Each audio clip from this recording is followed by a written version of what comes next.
Amados irmãos, Shalom. Sejam todos bem-vindos a mais uma edição do nosso Master Coach em prol da administração da palavra. Este programa tem como intuito proceder à difusão do Evangelho através de um estudo teológico que se efetua em dois momentos. Num primeiro momento, em separado, procede-se a uma leitura minuciosa, inspirado pelo Espírito Santo, para de lá poder-se, através de uma homilética, preparar-se para que no momento a posterior, em sede da Assembleia, possa-se proceder à partilha dessa boa nova para edificar, para instruir e para edificar a Igreja. Este programa tem como intuito objetivo, primeiramente, capacitar a Igreja para que ela possa guiar-se pelos desígnios e pelo caminho do Senhor, pois as Sagradas Escrituras, elas contêm todas as informações, preocupações, respostas para aquilo que é suficiente e necessário a ser pregado em sede das igrejas. Constitui assim nosso objetivo alcançar 4 principais desiderados.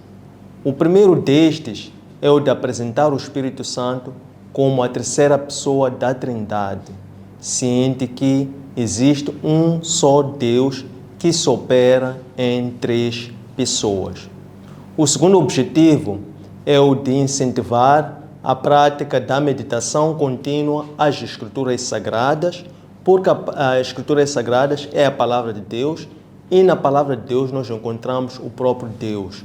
Então, a contínua meditação às Escrituras Sagradas nos capacita a podermos encontrar respostas para todos os desafios com que lidamos no dia a dia e assim passamos a viver em estrita obediência à Palavra de Deus. O terceiro objetivo é o de incentivar a prática da oração contínua. Orar, vigiar, obedecendo assim a instrução do mestre da oração. Através da oração, a Igreja estará a apropriar-se da arma mais poderosa que ela possui, que é a sua fé, que se manifesta numa oração que expressa a verdadeira piedade da Igreja.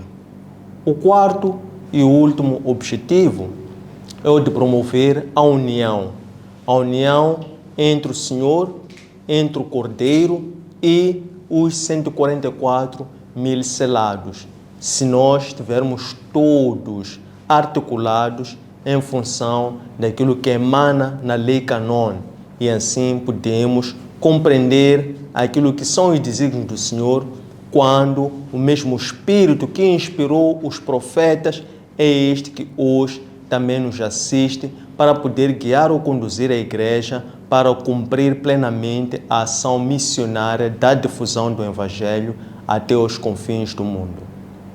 Temos como tema para o dia 2, castigo da Babilônia. Este tema nós vamos estudar no livro do Apocalipse, olhando para 3 capítulos, 17, 18 e 19, mais parcial do capítulo 19. Este estudo nós vamos segregar em 3 partes. A primeira parte é designado Roma, a grande prostituta. Esta primeira parte compreende todo o capítulo número 17. A segunda parte acaba o tempo da opressão. Este subtema é todo o capítulo 18. E a terceira parte é o capítulo 19, versículos 1 a 10, onde vamos observar a celebração da boda do Cordeiro. Na primeira parte, só para completar este preâmbulo, nós temos aqui, tudo isto vai se ocorrer por uma percepção, uma homilética que vai ser capturada ou absorvida, compreendida pelo apóstolo através de audiovisual. Então, na primeira parte, ele vai aqui ser guiado por um dos 7 anjos que recebeu as taças da ira do Senhor, para que neste momento este anjo conduzisse o apóstolo João até o deserto e lá lhe apresentasse a grande prostituta, aquela que estava sentada sobre a besta, e dali vamos ver aqui que eram os símbolos dessa mesma besta, e também vamos conhecer aquilo que é o juízo ou a condenação que recaiu por um lado sobre a besta, por outro lado sobre a mulher. A segunda parte é quando o apóstolo João agora ele vê um anjo que desce do céu com a sua luz, com a sua glória, iluminava totalmente a terra, e este vinha para anunciar que havia caído a Babilônia. A terceira parte, agora o apóstolo João ouve. Ele ouve uma grande alegria, pranto, celebração, euforia. Ele ouve do alto dos céus uma grande festa que estava a celebrar-se, e lá era uma festa de celebração da promessa do Senhor, que havia prometido voltar para desposar a sua noiva.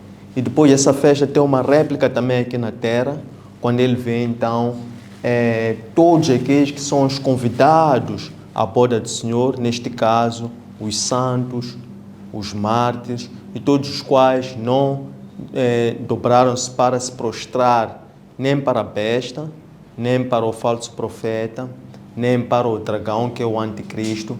Esses são agora os convidados para as bodas do Cordeiro. Antes de entrarmos então para o estudo vertical, vamos recuar a uma semana para recapitularmos o que é que nós vimos na última sessão. Na última sessão nós estudamos sobre as 7 taças da ira do Senhor. São os capítulos número 15 e 16 do livro de Apocalipse. Nessa parte, nós vimos o momento em que o apóstolo João vê 7 anjos que traziam ou vinham anunciar os flagelos do Senhor. A percepção que nós transmitimos é que os 7 anjos que receberam as 7 taças, ou que vinham anunciar os flagelos do Senhor, era a descrição da 7ª trombeta. Porque o anjo antes, no capítulo 10, versículo 7, ele dava a conhecer que ao toque da 7ª trombeta, então ali iria se conhecer os juízos do Senhor. Então agora o apóstolo João, no capítulo 15, versículo número 1, ele vê 7 anjos a virem para anunciar os flagelos do Senhor. Mas já ali um interlúdio, antes de efetivamente começarem a se dar a conhecer quais eram as excersões da ira do Senhor. E nesse interlúdio, então o apóstolo João descreve o Cordeiro juntamente com os 144 mil selados.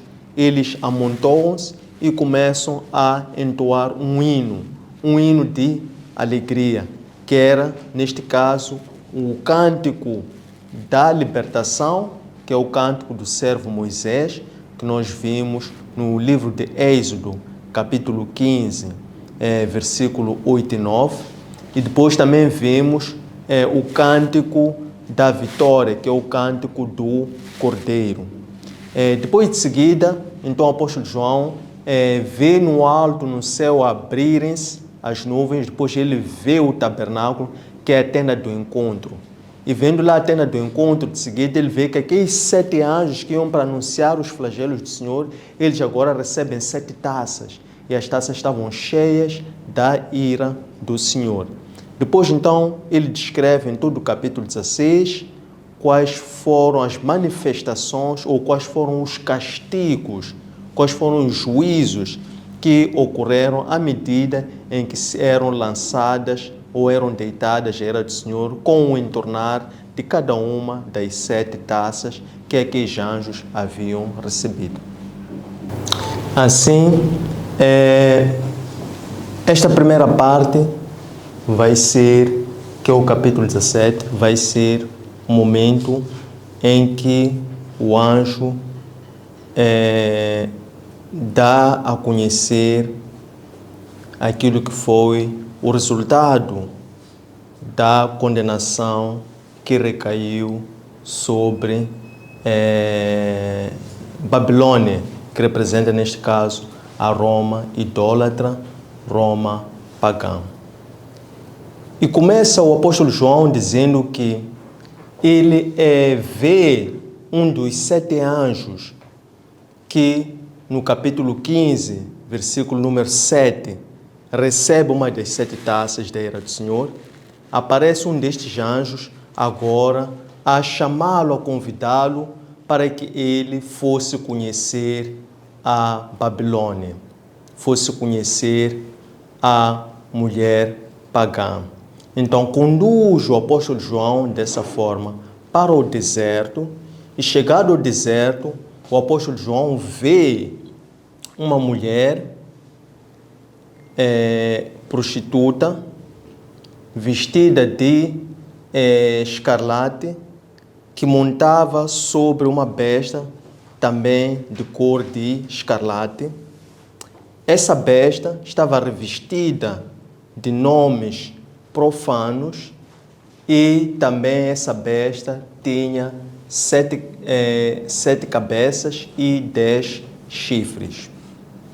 Continuando na descrição dos símbolos, ele de seguida diz que essa mulher, ela estava vestida de escarlate e ela estava coberta de ouro, de púrpura, estava revestida de objetos preciosos, e também esta mulher tinha na sua fronte uma inscrição que dizia Babilônia, a grande prostituta.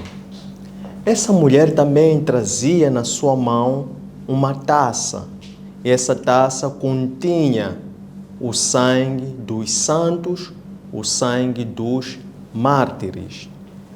E ainda, para completar a descrição dessa mesma mulher, o apóstolo João apercebe-se que esta mulher estava embriagada. Ela, afinal, havia se embriagado do vinho que representava a idolatria, que representava aquele estado de devastação que o império, ou que a Roma havia transformado por ordem da forma como eles haviam sido corrompidos, que representam uma corrupção espiritual. Vamos fazer uma pequena pausa para descrever um pouco este preâmbulo antes de avançarmos para a segunda parte, em que o apóstolo João começa, ele estupefacto por aquilo, o anjo de seguida lhe diz que não fiques alarmado, que eu vou te descrever o que é que significam estes símbolos. Então, antes de entrarmos para a descrição desses símbolos, vamos perceber o que é que isto representa. Representa o seguinte: a Igreja do Senhor, quando ela foi fundada, ela era ou tinha vestes limpas, puras e resplandecentes. E essa era a igreja que herdou o Evangelho anunciado por Cristo, e depois o Evangelho que foi defendido pelos apóstolos. De seguida, o que aconteceu? Acontece que os apóstolos, tendo sido os segundos mártires, uma vez que Cristo foi o primeiro mártir, eles pagaram um preço muito alto por defenderem a fé genuína. Foi resultado da perseguição que iniciou contra estes que defendiam a sã doutrina. Em resultado desta perseguição, acontecia que os apóstolos começaram a dispersar-se. Quando nós vimos que foi o martírio de Estevão. Com o martírio de Estevão, está registrado no livro de Atos dos Apóstolos, os apóstolos eles dispersaram-se por medo. E eles, ao dispersarem-se por medo, eles estavam assim a encetar não uma tática de fuga, mas uma tática de poderem permear ou fertilizar a expansão do Evangelho. Eles, ao dispersarem-se, eles então começaram a cumprir aquela que era a missão que está patente no livro de Atos, capítulo número 1, versículo número 8, que era precisamente levar o Evangelho até aos confins do mundo. O que é que significa? O anticristo, ele entendia ou achava que a intimidação e o massacre iria parar ou impedir que aqueles homens fiéis continuassem a testemunhar a Cristo, mas de balde, isto é, foi um plano frustrado, porque de contrário, quanto mais ele perseguia, quanto mais eram martirizados, o sangue dos mártires fertilizava o Evangelho. O Evangelho começou a crescer, a expandir. Quando o anticristo percebe que a intimidação e a perseguição já não era mais uma tática eficaz, ele muda de tática. Como? Ele faz uma falsa conversão ao imperador Constantino, para que este, através de uma aliança com a igreja romana, eles pudessem ter um período de paz, aparente paz, isto é, a igreja cristã romana passa a ser a igreja ou a religião oficial do Estado, e assim eles pararam de perseguir a igreja romana. Por consequência disto, então a igreja se prostitui, se corrompe. Como? Começou a buscar ou a corromper-se com a luxúria, com a comodidade, com o poder. Então isso começou a desviar aquilo que era a igreja primitiva, que era uma igreja o quê? Pura, resplandecente e uma igreja idônea. Então, a igreja, nesta altura, que entramos já para quando? Para a época medieval. Época medieval que vai dos séculos 4 até os séculos número 15, que é a época ou a idade das trevas. Essa altura foi marcada pela grande expansão da idolatria desta Roma pagã, desta Babilônia, que estamos aqui a fazer menção. Consequentemente, então a igreja, ela deixou de cumprir a sua primeira missão, que é o quê? Que é ser um reino de sacerdotes, que é regressarem ao primeiro amor, que é cumprirem a lei que Deus deu a Adão. Então, estava agora a igreja novamente a rebelar-se contra a vontade do Senhor. Então, vamos agora ver a descrição destes símbolos que nós fizemos, do que representa esta mulher que é a grande prostituta, a Roma idólatra, que o apóstolo João agora vê quando este anjo conduz o apóstolo João até o deserto.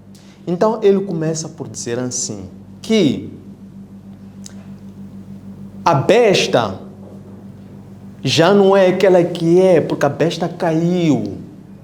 E, consequentemente, aqueles que eram idólatras, aqueles que se prostravam diante da besta, eles vão ficar com medo, porque eles vão intimidar-se ao ver que aquela besta já não é aquela que é, porque essa besta já caiu. Esta besta há de voltar ao seu abismo.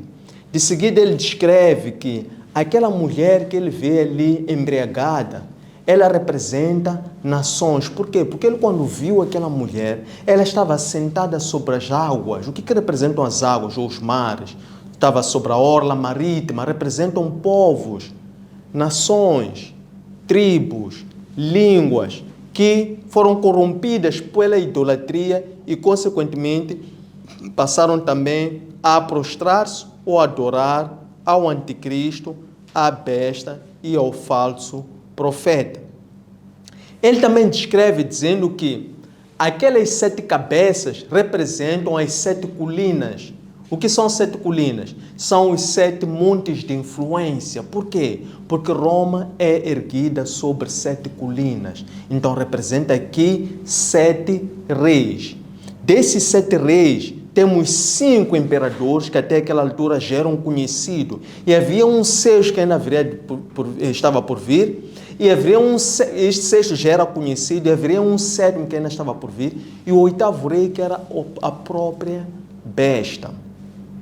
Ele depois também descreve os 10 chifres. Ele diz que os 10 chifres representam 10 reis, que ainda hão de vir. Mas eles, tal como a besta, hão de ter um domínio, um poder que vai durar por pouco tempo. Por quê? Porque eles vão querer opor-se, vão querer combater, vão querer lutar contra o Cordeiro e os seus fiéis, mas eles serão vencidos. Depois dessa descrição, ele por fim descreve agora a mulher, no sentido daquela que estava sobre a orla dos mares, não é? Dizendo que aqui esta mulher representa Roma idólatra, que, movida pela fama, pela luxúria, pelos prazeres da carne, pelos prazeres passageiros, ela havia profanado o templo. E também representava a mulher que depois, a Babilônia, que representa o quê? A própria besta e os próprios reis vão depois se opor ou vão depois perseguir a própria Babilônia, a própria mulher idólatra. Então, eles depois vão se canibalizar, vão se comer entre si, vão se opor, vão ficar depois contra essa mesma mulher prostituta. Consequentemente, ela também vai ser depois desnudada, isto é, vai ser despida, no sentido de que ela vai ser posta a nu. Significa que toda aquela aparente piedade vai ser finalmente revelada. Então, este representa todo o capítulo 17. Capítulo número 18, se nós olharmos para isto, quando pensamos ainda no capítulo número 17, pensamos o que representa, por exemplo,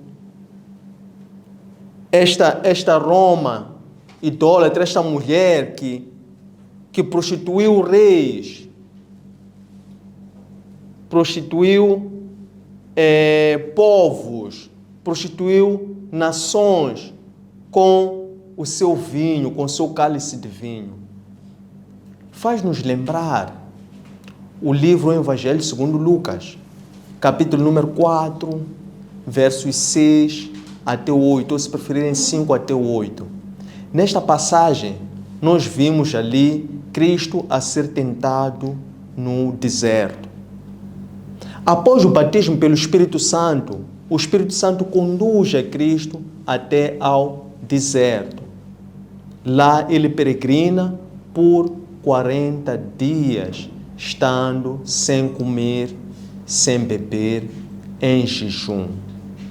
Ao fim desse período de 40 dias, o anticristo, o diabo, o tentador, a serpente, o dragão, que não tinha se rendido, que é esta que depois agora usa esta mulher, que com a sua taça corrompe a igreja, ela volta aqui a aparecer essa mulher, aqui como mulher idólatra, é precisamente a tática que ela usou quando tentou Cristo, agora após Cristo cumprir os 40 dias.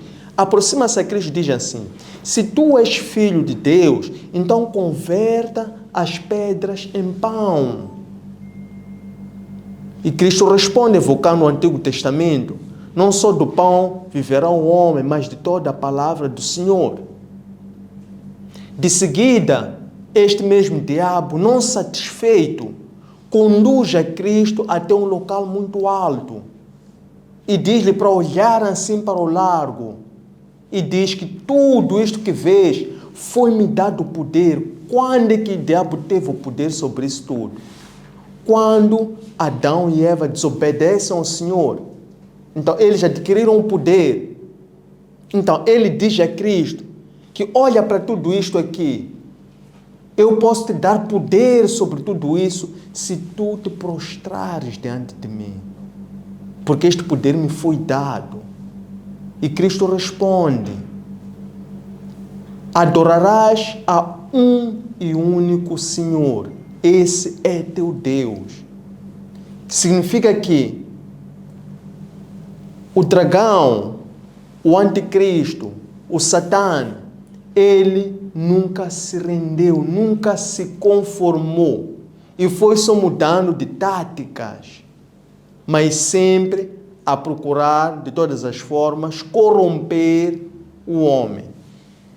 É assim que nós vemos agora a forma como ele se infiltra na igreja e como ele corrompe a igreja, e nós vemos como é que ele depois, qual foi a sede que usou, que foi iludir com poder passageiro, com luxúria, com comodidade, com poder material. Então, isso é o que nós chamamos do vinho que embriagou aos reis, aos homens. E era esse o estado que se encontrava essa mesma mulher que o apóstolo João vê no deserto. De seguida vem o capítulo número 18. O apóstolo João agora, ele vê um anjo que vem dos céus e desce. Um anjo cheio de poder. E ele em voz muito alta, com autoridade, ele diz: caiu a Babilônia. Babilônia caiu. Essa descrição nos remete que este é o próprio Cristo. Por quê? Porque disse que com o seu esplendor ele iluminava toda a terra. Então, o que representa este anúncio? Caiu a Babilônia. Babilônia caiu. Nós de seguida vemos em todo o capítulo número 18 uma reprodução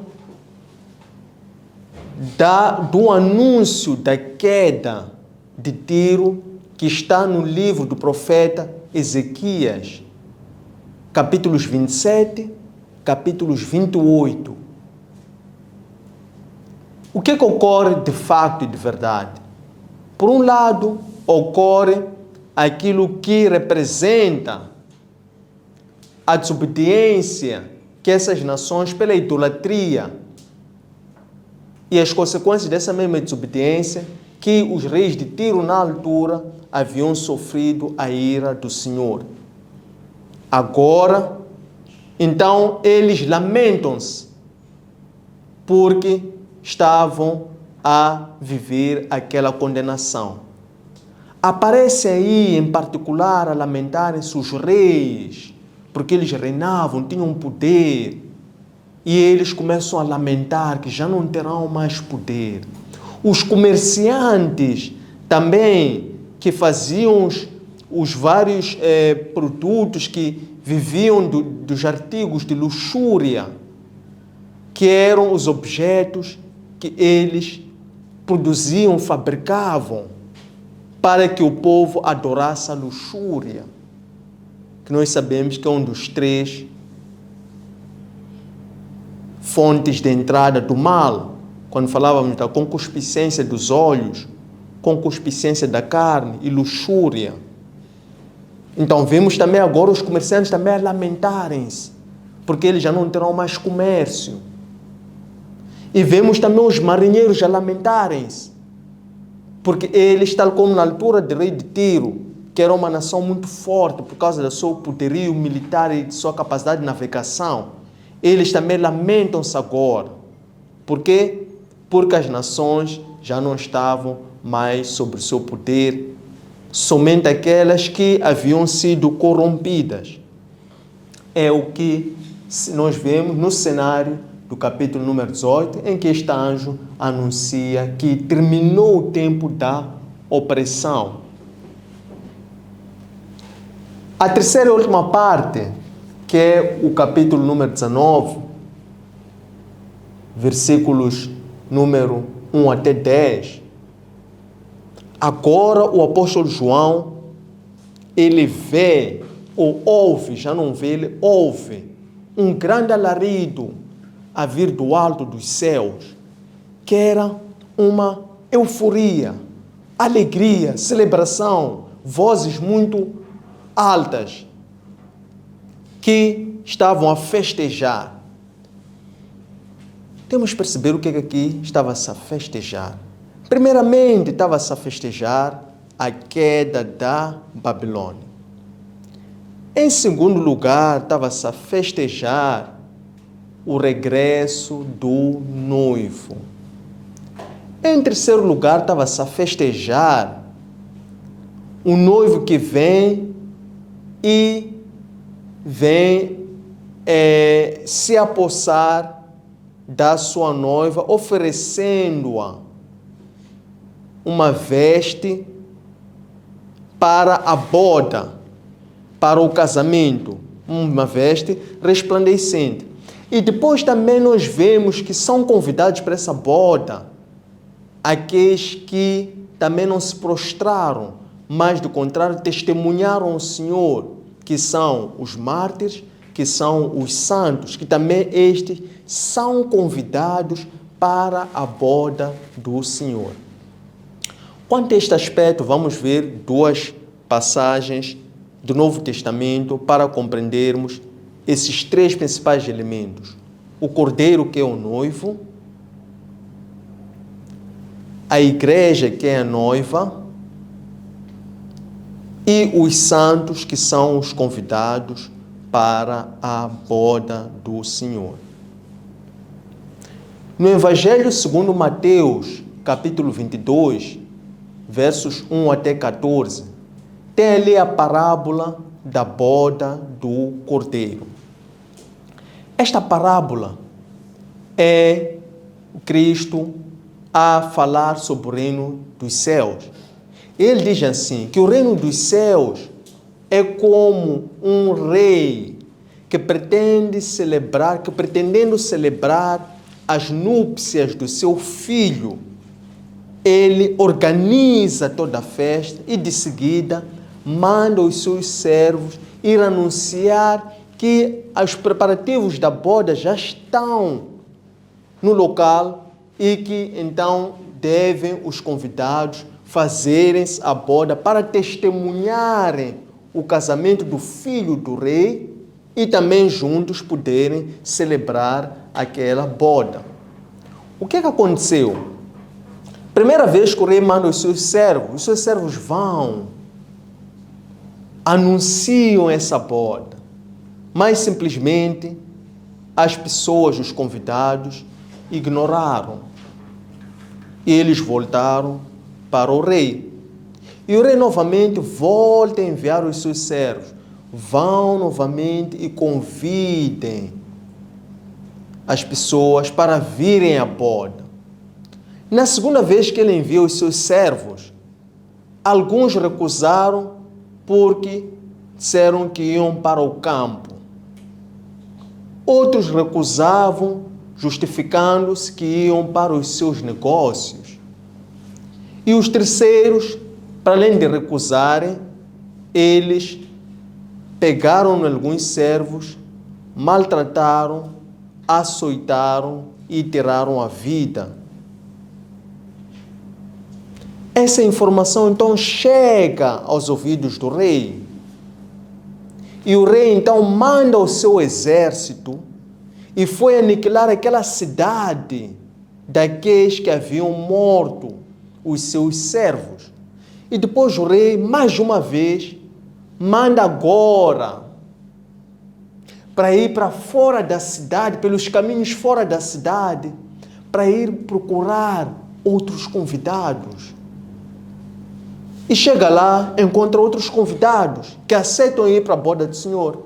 Alguns eram bons, outros eram maus, mas todos foram convidados para a boda do Senhor. Chegado o rei a essa boda, ela percebe que ali existiam bons, existiam maus. E ele encontrou-se um desses maus que não estava com vestes apropriadas para aquela boda.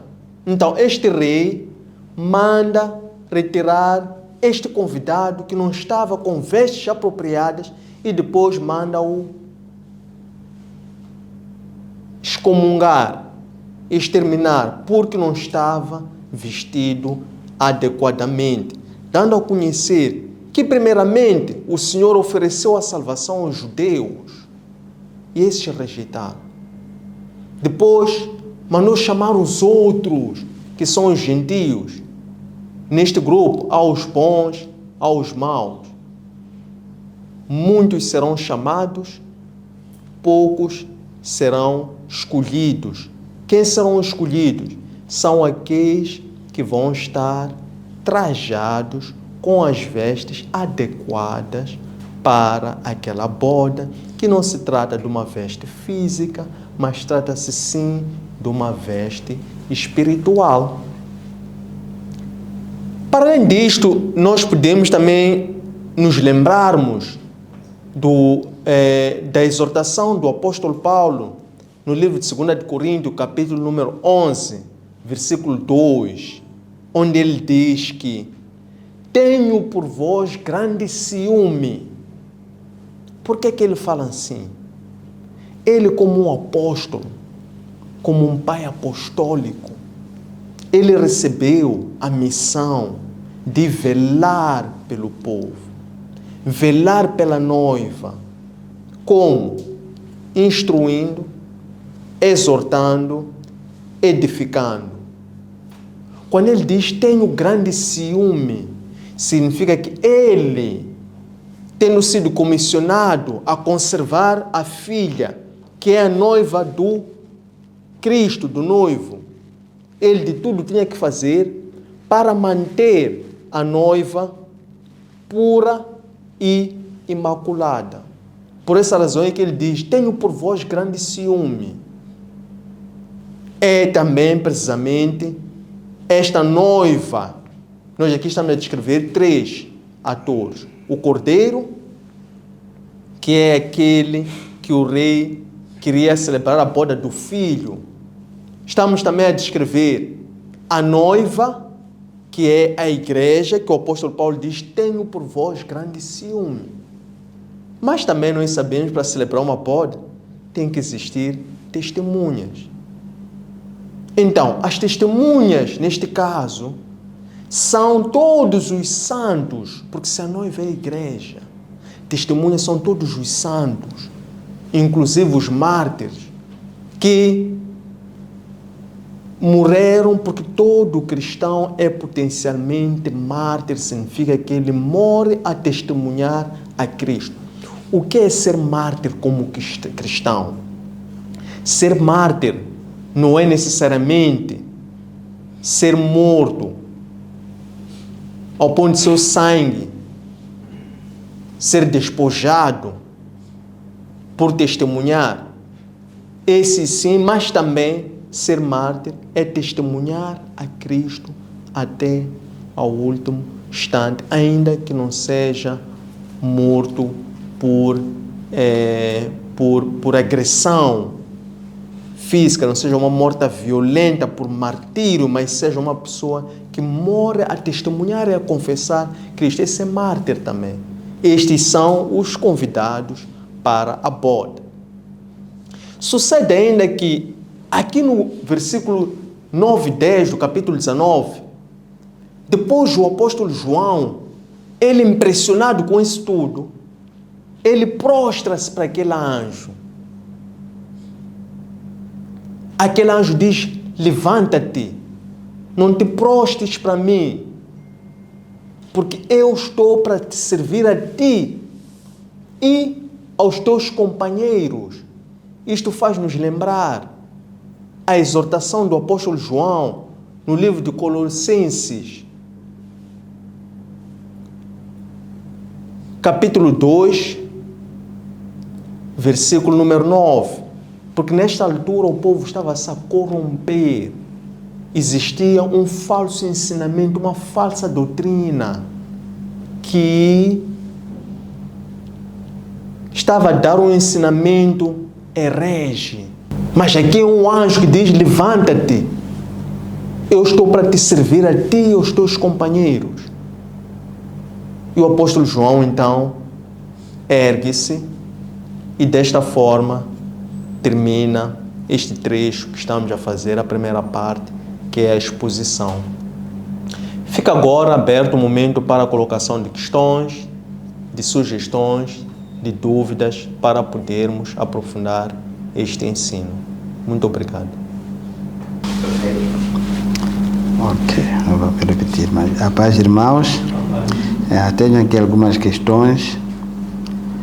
Pronto, a primeira é: como que aparece Roma como a mãe de abominações, enquanto adora ao mesmo Deus de todos nós?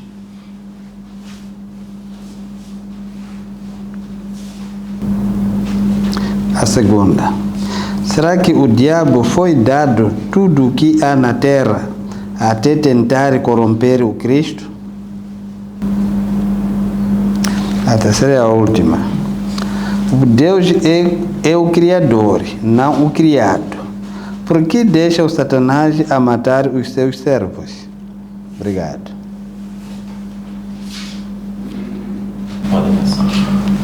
Estimados irmãos, saudações. Queria desde já agradecer por esta rica e forte aula que é os castigos, que é a apresentação dos castigos que iremos encontrar pela frente por adorarmos a besta. Portanto, é uma palavra que fala muito comigo, pois estando aqui na terra sou sujeito a pecados e estes pecados já está claro qual é o fim. Portanto, o que eu a dado momento oro para que estas aulas e estas palavras que eu encontro cá tornem-me forte, de modo a não cair ou a retomar a Babilônia. Tenho comigo aqui algumas questões. Uma delas diz o seguinte: a mulher que aparece montando a besta é a mesma que foi perseguida e encontrou salvação no deserto. De seguida, queria saber qual é o significado, o que representam, o que representa a taça cheia de sangue nas mãos da mulher, carregado pelo sangue dos profetas.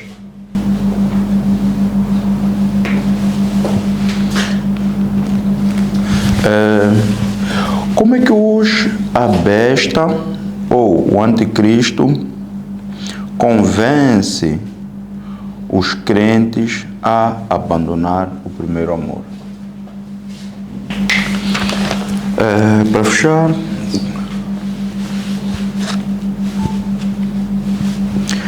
Para fechar, gostaria de saber como é que a palavra de hoje sugere à igreja cristã atual a lutar contra o sistema babilônico.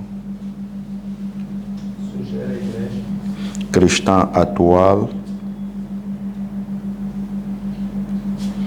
a lutar contra o sistema babilônico.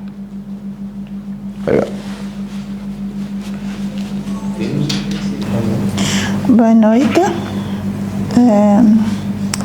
Eu trago aqui uma questão. Eu vou aqui considerar uma questão de reflexão uma reflexão para todos nós. E estive aqui durante estes dias a ouvir a palavra no estudo bíblico. Estivemos aqui na semana passada também a estudar o livro do Apocalipse. E vem me suscitando algumas questões que eu considero pertinentes. E hoje eu decidi colocar uma porque é uma insatisfação que eu tenho, né? Quando olho para o mundo e vejo como a palavra de Deus tem sido utilizada de forma frequente, mas não corresponde às nossas atitudes.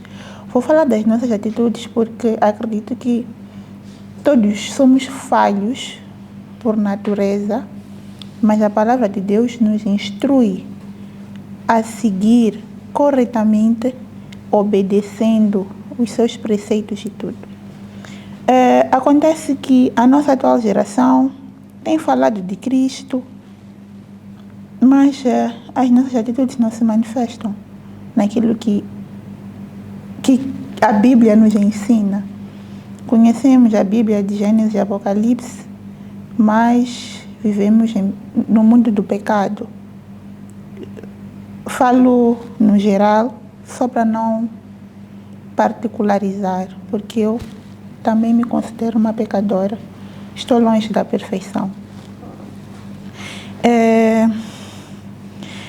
Quando nós falamos de Deus, quando nós abordamos, quando nós pregamos, quando nós evangelizamos, a luz de Cristo deve estar em nós, né?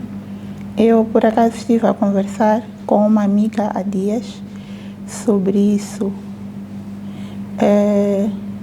A luz de Cristo resplandecer em nosso rosto na questão quando falamos sobre Cristo, né? O que eu queria questionar será que quando falamos e quando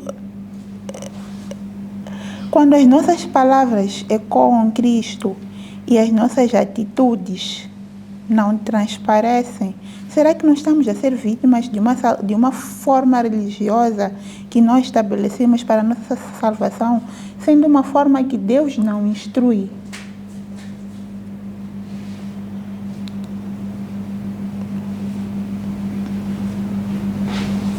Será que quando as nossas palavras ecoam a Cristo e as nossas atitudes? Sim.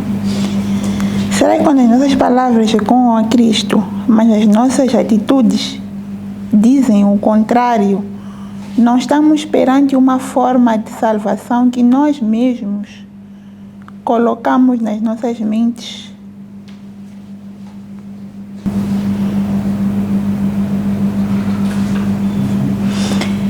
Será que não é o espírito de anticristo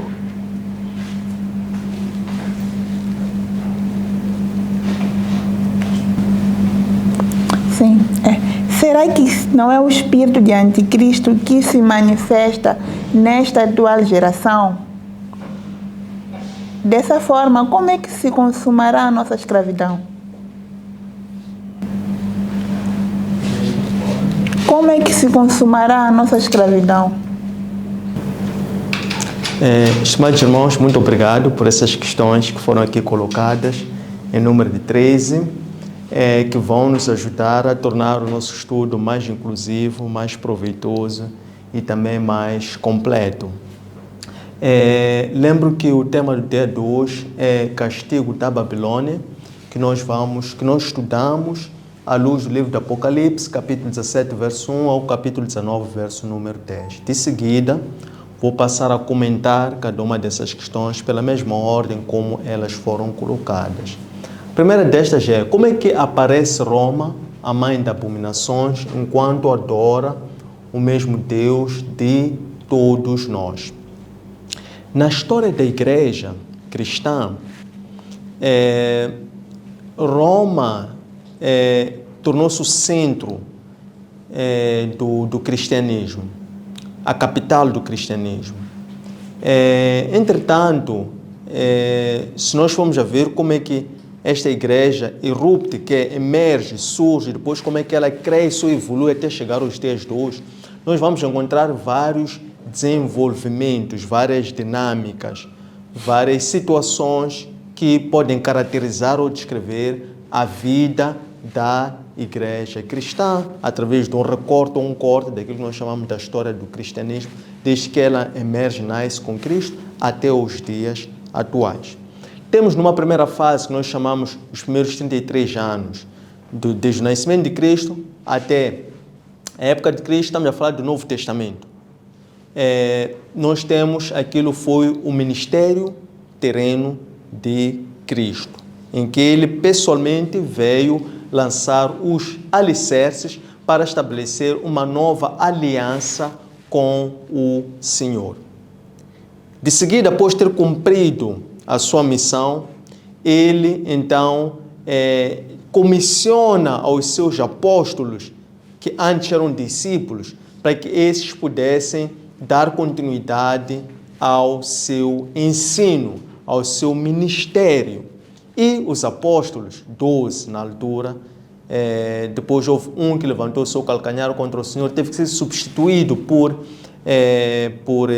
no caso foi Matias, se não me engano, através de uma intermediação do Espírito Santo.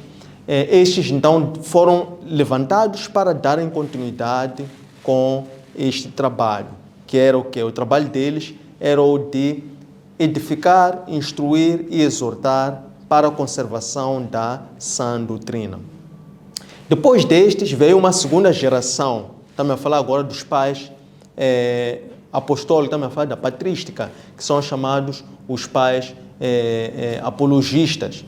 O trabalho destes, dos pais apologistas, foi o de teologizar, isto é, eles trouxeram fundamentações analíticas, sistemáticas para defender a fé.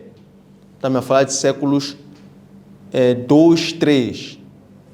Depois destes vieram os pais polimeístas. Esses também usaram do seu conhecimento para começarem a escrever e começarem a desenvolver a teologia na forma como ela aparece nos dias de hoje, para também preservar a sã doutrina. O que acontece é que depois deste nós entramos para a idade das trevas. O que aconteceu? Tem alguns aspectos preliminares antes da idade das trevas. É que até esta altura, nós estamos a falar da altura da defesa, lançamento do Evangelho, defesa do Evangelho, foi uma altura em que o cristão que seguia Cristo, que testemunhava Cristo, os primeiros dias foram os próprios apóstolos. Esses foram perseguidos. Se formos olhar como é que foi a vida dos 12, a começar do Tiago, foi o primeiro dos 12 apóstolos que foi martirizado, até o último, que foi João. Esses morreram martirizados por defenderem uma sã doutrina. O que acontece? Após eles começaram a surgir outros falsos que vinham distorcer este ensinamento, e esses então tinham o apoio ou patrocínio do Estado. Na altura era o Império Romano que dominava. Então, vieram os imperadores, começaram a patrocinar e começaram a estimular essa perseguição acerba aos aqueles que eram testemunhos fiéis, difusores do Evangelho, como tentativa de, através da intimidação, fazer com que esses deixassem de testemunhar a verdade. Mas, do contrário, eles já perceberam, quanto mais perseguiam, de contrário, o que acontecia? Mais se respaldava, mais se expandia, e este movimento de defesa do verdadeiro Evangelho começava a crescer. É quando, então, o anticristo ele engendra uma outra tática, que foi uma aparente paz entre a igreja e o Estado. Através de Constantino, que criou ali uma pacificação, e desde então a religião cristã passou a ser religião oficial. Por quê? Porque antes a religião cristã era tida como uma religião idólatra, uma religião herege. Por isso é que perseguiam os cristãos, diziam que esses vêm testemunhar uma mentira, que não é uma verdade o que eles estão a dizer. E eles, então, vão fazer com que os valores, as virtudes do Estado sejam conservados. Então, eles começaram a atacar os verdadeiros cristãos porque diziam que esses eram heréticos, eram hereges. Então, nessa altura começa, então, a Idade das Trevas, a época medieval. Para podermos, então, dizer por que isto acontece. Com esta aparente paz, a igreja cristã deixou de ser perseguida, mas teve um preço, teve um custo de deixar de ser perseguida. Quando ela deixa de ser perseguida, que foi esta aparente paz, teve um custo. Então, o preço dessa pacificação foi a infiltração do Estado em assuntos da igreja.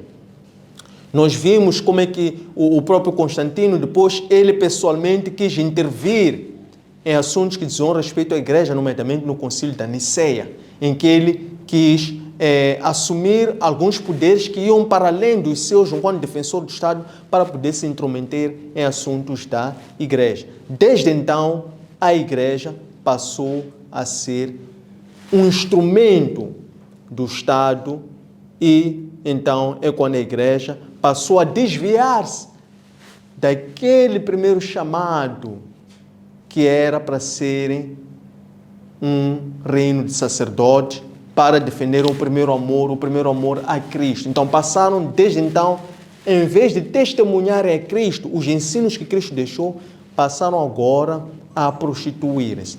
A linguagem ou a figura de prostituição é todo aquele que, por troca de favores sexuais, aceita benesses, bens, luxúria, bem-estar, bens materiais. Então, é isto que começou a ocorrer precisamente com a Roma. Então, Roma deixou, a Igreja Católica Romana deixou de adorar a Cristo e passou a adorar a deuses.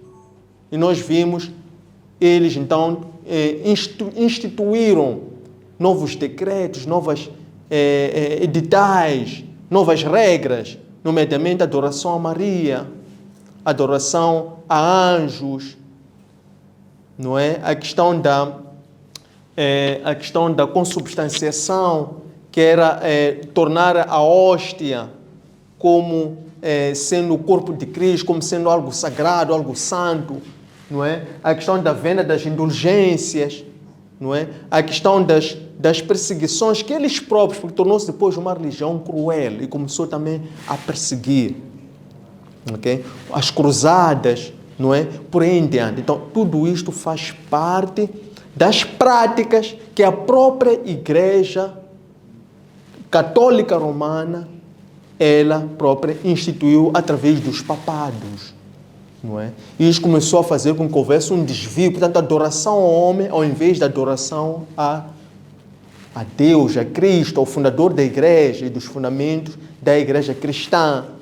Então, é isto que aconteceu e que a Igreja deve conhecer como sendo parte da história da Igreja cristã. Por isso é que depois, então, surgem as reformas. Nos séculos XV e XVI, o Lutero. Então, estes reformadores protestantes vinham precisamente alertar sobre este nível de corrupção espiritual que a igreja estava a atravessar, alertando sobre a necessidade de a igreja ter que voltar a seguir os ensinamentos que estão patentes nas escrituras sagradas. Número 2. Será que o diabo foi dado tudo o que há na terra até tentar corromper Cristo? O diabo, tal como nós vimos na história de Jó, Jó era um homem que era piedoso, homem justo, mas o diabo, sendo o pai da mentira, ele quis colocar naquela instância Deus contra o homem. Como? Alegando que Jó era temente a Deus porque ele tinha toda aquela riqueza, benesses e gozava de uma vida estável. Aquilo era a materialidade, por assim dizer, é a criação do diabo ao fazer o homem crer que a materialidade, a luxúria, o prazer da carne e os poderes passageiros passassem a ser o centro do culto e da adoração do homem, desviando o homem da sua missão inicial, que é adorar somente a Deus. Por esse motivo é que Deus, então, permitiu que o diabo tocasse nas coisas de Jó, mas não tocasse na vida de Jó. Significa que a vida do homem, o diabo não tem poder sobre a vida do homem, porque a vida do homem, o homem, ele é uma criação divina. O homem somente, a sua vida passa a estar sujeita aos ataques do diabo à medida em que o homem vai se corrompendo. Então, à medida que o homem vai se corrompendo, então ele está a alterar a sua natureza. Ele passa então a tornar-se, a ter uma natureza pecadora.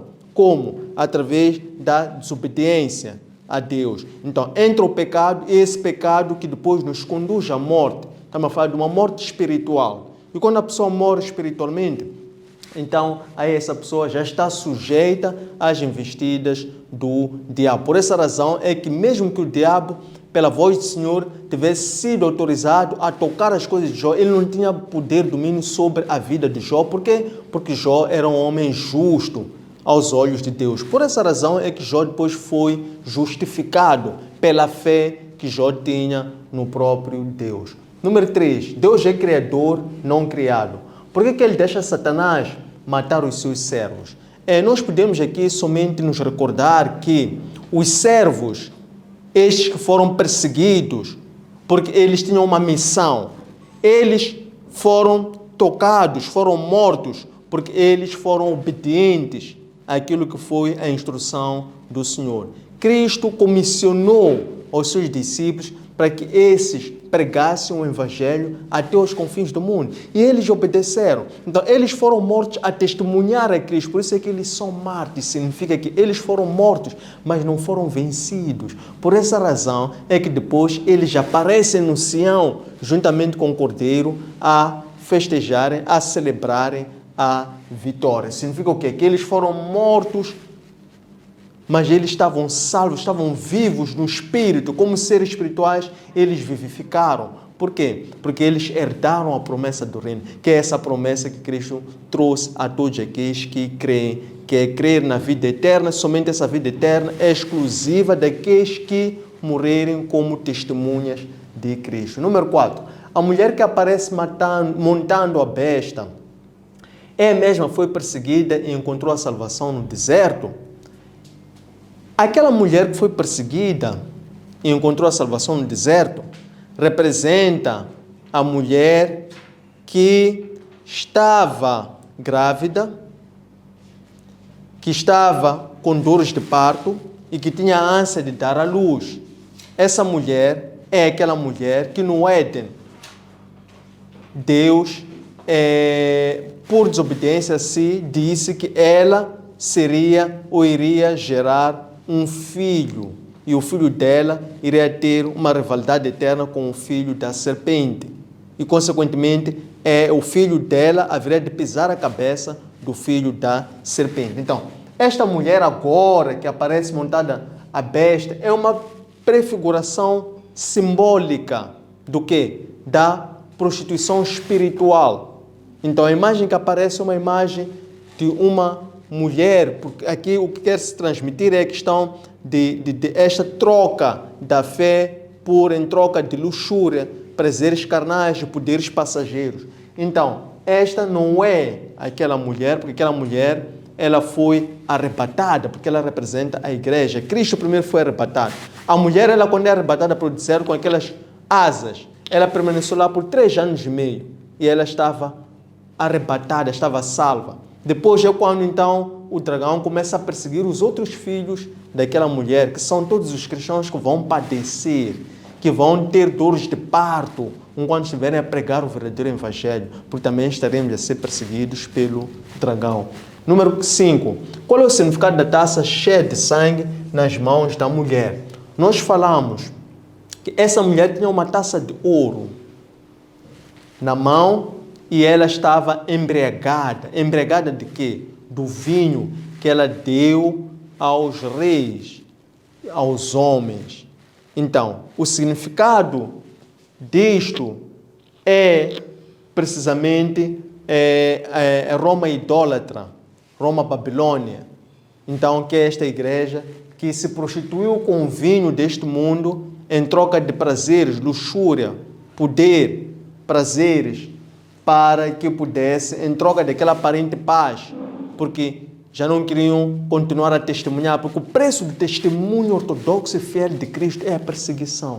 Então, todo aquele que foge à perseguição, porque quer comodidade passageira, esse está à procura da luxúria, dos prazeres passageiros, do poder passageiro e dos prazeres carnais.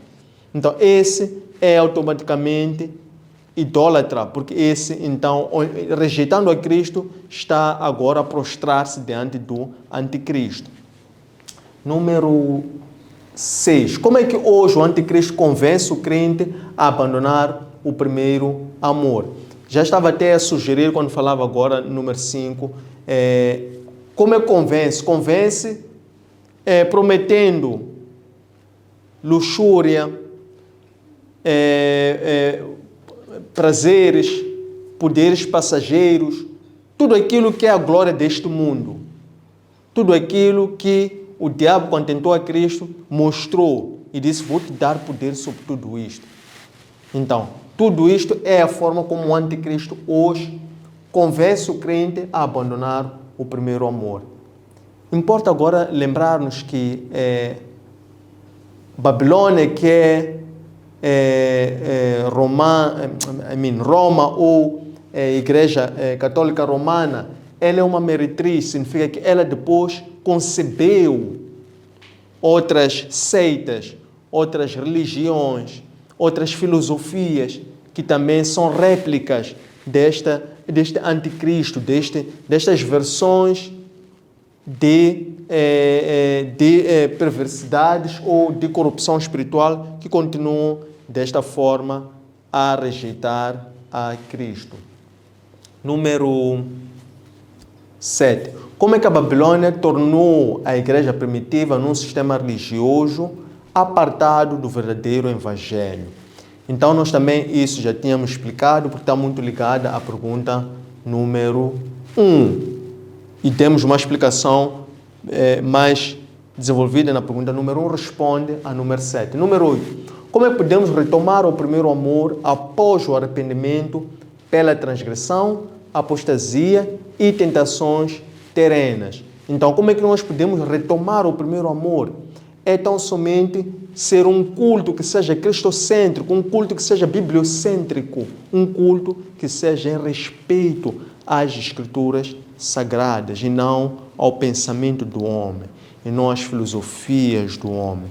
Não buscar adorar ou buscar ou seguir o homem, mas seguir somente a Cristo. Você segue a Cristo através do Espírito Santo. O Espírito Santo é quem te capacita, te guia e te instrui a você saber discernir. O que é discernimento? Discernimento é um dom sobrenatural, é uma capacidade que é dada pela graça do Espírito Santo, de você conseguir ver, ouvir e saber o que é o certo e o que é o errado. É o próprio Espírito Santo que vai te capacitar. Então, este é a promessa de Cristo. Quando Cristo veio e falou do reino dos céus, Ele prometeu o Espírito Santo, Ele prometeu o Paráclito. Então, é este que nós devemos nos esforçar, nos esmerar todos os dias, para termos a certeza que saímos e voltamos para casa revestidos com o Espírito Santo. Esse sim vai nos guiar por toda a verdade, conforme diz as próprias Escrituras Sagradas. Então, hoje, como é que nós fazemos? Cristocentridade, bibliocentridade. Aí sim nós iremos retomar o primeiro amor. Número 9. Como é que hoje podemos deixar cair Babilônia dentro de nós e adorar Cristo em espírito e em verdade? Também já fizemos menção, é muito ligado a aparecer como podemos retomar o primeiro amor. Porque se nós, para adorarmos Cristo em espírito e em verdade, automaticamente deixamos cair Babilônia. Isto é, você só adora Cristo em espírito e em verdade. Primeiro, o que é adorar em espírito? É que a adoração a Cristo é uma adoração espiritual. Por quê? Porque Cristo, Ele é um espírito. Cristo é um Deus que é vivo. Então, você só adora a Cristo em espírito. Consequentemente, para você adorar a Cristo, tem também alimentar, robustecer, solidificar o seu eu espiritual. Como? Primeiro, através do novo nascimento, batismo pelo Espírito Santo. Depois, você tem que alimentar continuamente o seu espírito. Meditação às Escrituras Sagradas, orar e vigiar, jejuar. Aí você está a robustecer o teu espírito. Aí vais adorar o Espírito, vais adorar Cristo em espírito. O que é adorar Cristo em verdade? É você ser um verdadeiro adorador. O que é adorar em verdade, nesse caso, é você oferecer sacrifícios vivos, como sacrificando a sua própria vida para atender às vontades do Mestre. Então, dessa forma é que nós vamos deixar cair a Babilônia dentro de nós e adorar a Cristo, porque não pode adorar a Cristo sem deixar cair a Babilônia, vice-versa. Se adora a Cristo, deixou cair a Babilônia. 2, para adorar a Cristo tem que deixar cair a Babilônia. Então, eles cruzam-se. Número 10. Como é que podemos nos purificar e vestir de linho, de modo a sermos dignos de participar da boda do Cordeiro? Como é que nós podemos ser os convidados à boda do Cordeiro? É testemunharmos Cristo, é sermos mártires. Ser mártir é ou morrer a testemunhar a Cristo, ou morrer que seja por derramamento de sangue a testemunhar a Cristo, ou seja, morrer por resistir todo tipo de provações, tentações, perseguições, como resistir todo tipo de desvio do verdadeiro evangelho. Porque quanto mais você pratica o verdadeiro evangelho, mais você vai ser perseguido, mais você vai ser tentado, mais você vai ser duvidado, vai ser questionado, tua fé vai ser questionada, os teus princípios vão ser questionados. Então você tem que defender, responder com a própria palavra de Deus, como principalmente através de seus próprios atos. Este aqui é o verdadeiro testemunho. Dessa forma é que você vai conseguir. Isso não é o teu mérito, mas você está a ser guiado, está a ser revestido, está a ser ungido, está a ser protegido, está a ser um instrumento. E você assim prega o evangelho, está a salvar pessoas. Porque não é por ti, é pelo Cristo, aquele que é maior, aquele que nós servimos, e é este que nós servimos para poder levar o Evangelho para mais pessoas. Número 11. No dia a dia, como é que podemos purificar e santificar o Espírito de modo a termos um relacionamento puro e exclusivo? Orar, jejuar, meditar. Meditar as palavras, as Escrituras Sagradas, todos os dias, de forma sistêmica. Não ler, meditar, refletir, estudar, analisar, perceber, compreender, praticar, principalmente. Não só ser reprodutor da palavra de Deus, mas ser praticante da palavra de Deus. Você, quando é praticante da palavra de Deus, você tem poder quando você fala a palavra de Deus. As pessoas sentem que a tua palavra ela é carregada de um espírito, a tua palavra transporta a vida. E não ser sempre somente uma caixa de ressonância, de repetição da palavra de Deus. Então, é necessário no dia a dia nós praticarmos isto. Então, assim vamos estar a estar em comunhão. Então, quando você está em comunhão, que é padecer com Cristo, padecer na carne, padecer no espírito, orando, jejuando, meditando as Escrituras Sagradas. Então, quando você assim o faz, então, Cristo, Ele também vai testemunhar de si. Ele vai dizer que te conhece, não vai dizer que não te conhece. Por quê? Porque você padeceu com Ele, você lhe imitou. Então, Ele te testifica, Ele te justifica diante de qualquer que sejam as adversidades. Número 12. Como é que a palavra de hoje sugere a igreja cristã a lutar contra o sistema babilônico? Então, a sugestão que esta palavra sobre o castigo da Babilônia, este castigo, no momento em que ela é apresentada no estudo, representa o juízo, representa a condenação ou o resultado do julgamento. Significa que nesta altura o anticristo e todos os seus adoradores já foram castigados. Por quê? Porque já houve o derramamento das taças da ira do Senhor. Aqui estamos somente a ver o quadro do qual foi o resultado que aconteceu para estes que foram condenados, que sofreram a ira do Senhor. Então, o que é que isto sugere para a igreja cristã de forma a lutar contra o sistema babilônico? Significa que a igreja cristã, hoje, ela é chamada a denunciar o sistema babilônico. Ela não pode se esconder, não pode fugir. Tem que dar a cara, tem que se posicionar, tem que se manter firme. Como? Seguindo a verdade.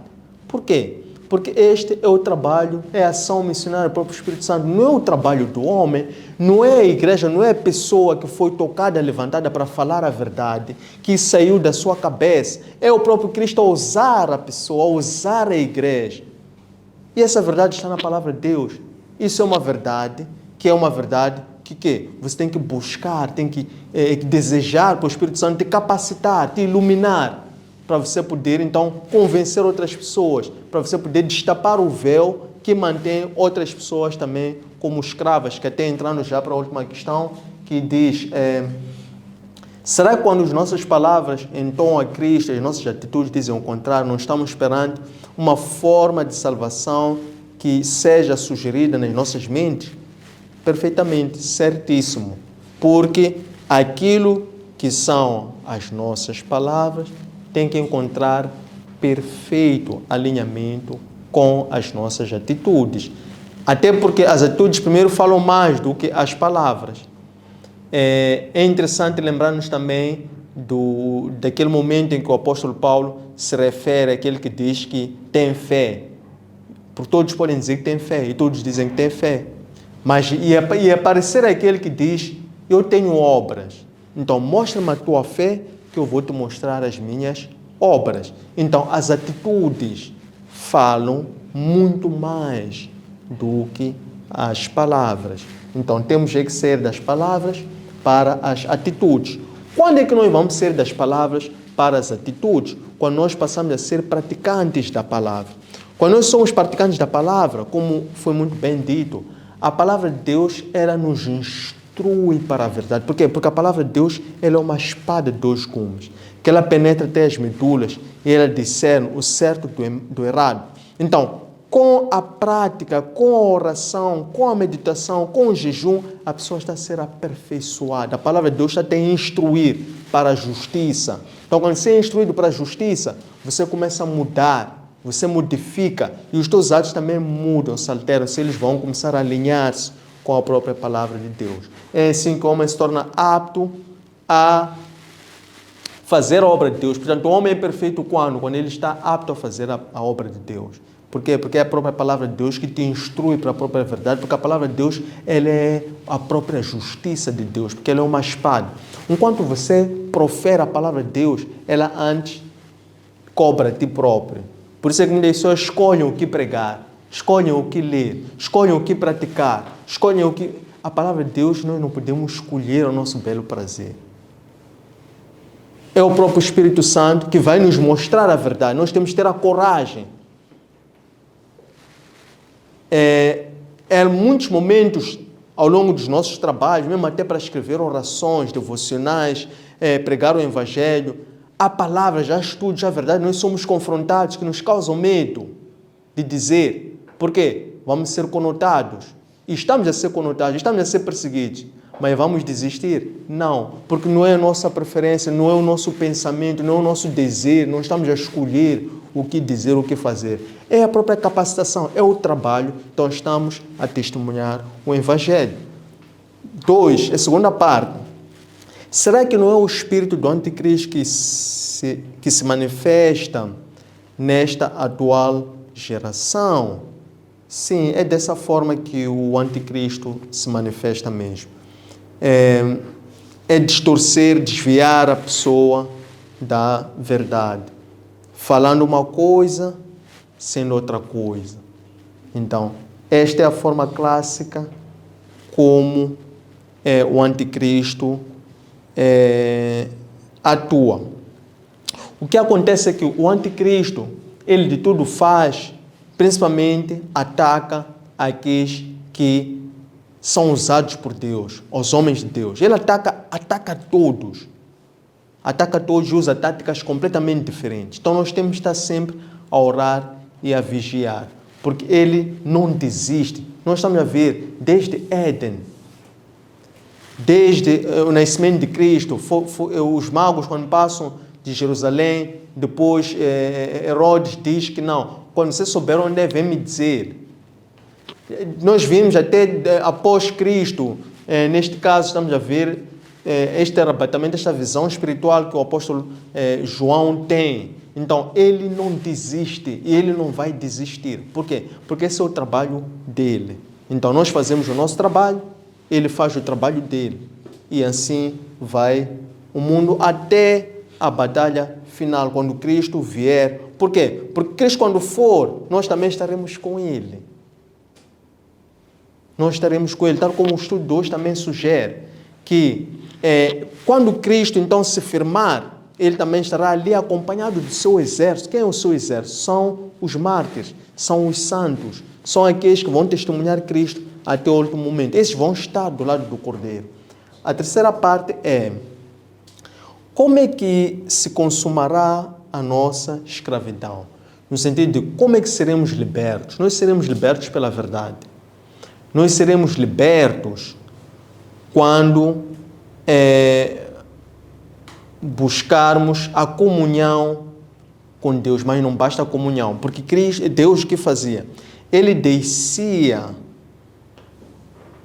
ao Éden para visitar Adão. Não bastasse somente Adão estar no paraíso que era o Éden, mas Deus fazia questão de conviver. Deus quer conviver conosco. Então aí é que está. Se perguntamos, como é que vai se consumar a nossa escravidão? Quando Deus conviver conosco. Como é que Deus convive conosco? Quando você é batizado com o Espírito Santo. Então, Deus já convive contigo, Ele já está ali contigo. Porque através do Espírito Santo tens comunhão com Deus Pai e Deus Filho. Por intermédio do Espírito Santo. Mas não basta ser batizado com o Espírito Santo. Tem que se fazer cheio do Espírito Santo no dia a dia. No dia a dia. Isto é um trabalho até ao último dia. Quanto mais testemunhamos, quanto mais somos perseguidos, quanto mais somos martirizados e nós mantemos-nos fiéis, estamos a crescer espiritualmente. Estamos a nos tornar muito mais capazes de poder ser testemunhados e avivados espiritualmente para esta obra. Tendo chegado a este ponto, queremos agradecer a vossa presença, interesse. Deixem ficar os vossos comentários e partilhem, façam um like às nossas páginas e também sigam-nos. Não se esqueçam de partilhar o nosso material, estes conteúdos, esta palavra espiritual com a vossa vasta comunidade, familiares, colegas, amigos e a vasta comunidade. Encontre este material junto ao nosso arquivo digital, nas nossas páginas de Facebook, de Instagram e de YouTube, Antônio Sende LDA, no nosso aplicativo para plataformas Android, LOApp, e no nosso webpage www.academiaservo.com. Espero que gostem, um abraço de luz e até breve.